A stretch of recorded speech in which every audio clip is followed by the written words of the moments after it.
চাল কুমড়ো পাতার বড়া রেডি করব।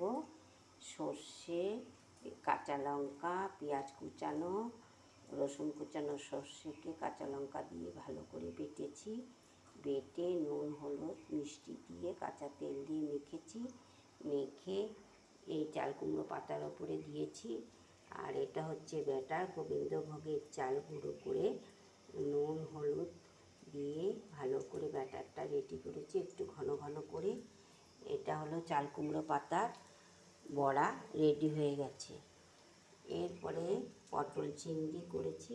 এই যে পটল, এই যে চিংড়ি, পটলকে ভালো করে পটলটা ভেজে তারপরে আলুটাকে ভেজে নুন হলুদ লঙ্কা পেঁয়াজ রসুন বাটা দিয়ে ভালো করে কষিয়ে চিংড়ি মাছটাকে ভেজে এরপরে দিয়ে সামান্য একটু জল আর চিনি দিয়ে ফুটেছে, তারপরে নামিয়েছি।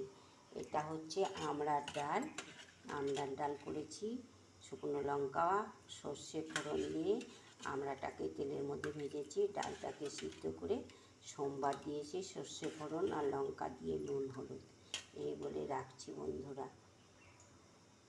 যদি আমার রান্না ভালো লাগে তাহলে লাইক কমেন্ট করে শেয়ার করে দেবে নতুন নতুন ভিডিও দেখতে।